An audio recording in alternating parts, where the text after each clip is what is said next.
আপনাদের সাথে দারুণ মজার একটা ভর্তা রেসিপি আমি শেয়ার করব।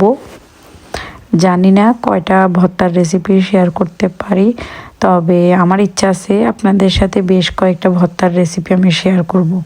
প্রথমে দেখাচ্ছি চিংড়ি মাছ, বরবটি, আলু আর টমেটো দিয়ে এই ভর্তাটা।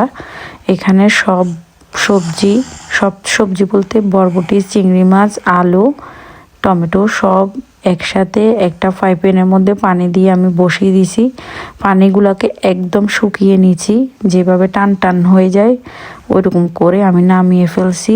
আর এখন হচ্ছে চিংড়ি মাছগুলোকে এই যে বাটনাটার মধ্যে বেটে নিচ্ছি।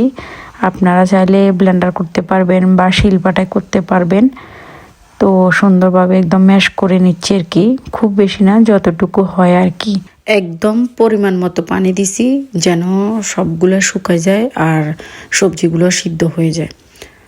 চিংড়ি মাছটা করার পরে হচ্ছে আমি বরবটিটা দিয়ে দিছি, আর একদম কিন্তু নরম হয়ে গেছে বরবটিটাও। সিদ্ধ করার সময় আমি অল্প করে হচ্ছে একটু হলুদ দিছি, কোনো লবণ দিই নাই, কারণ লবণটা হচ্ছে পরে ভর্তার সাথে অ্যাড করব।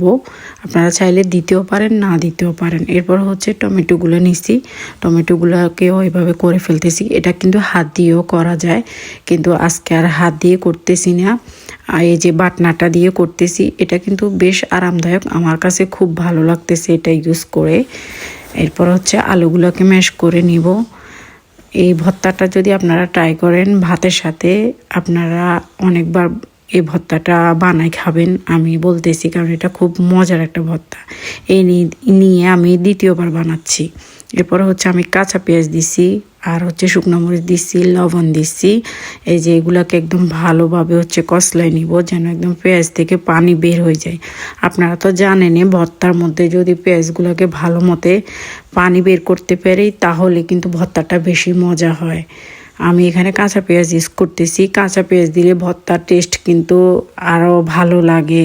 পেঁয়াজগুলো হয়ে গেছে, আর এখন হচ্ছে আমি মিক্স করব খুব ভালোভাবে, একদম সব কিছু সুন্দরভাবে মিক্স করে নিব। এরপর হচ্ছে এটার মধ্যে সরিষার তেল দিব। এটা না দিলে তো ভর্তার আসল ফ্লেভারে আসবে না। আপনারা ট্রাই করতে পারেন, ভর্তাটা কিন্তু অনেক মজার একটা। টাটা, আল্লাহ হাফেজ, সবাই ভালো থাকবেন, সুস্থ থাকবেন, এবং আপনাদের জন্য নতুন আরও ভর্তার রেসিপি নিয়ে আসবো।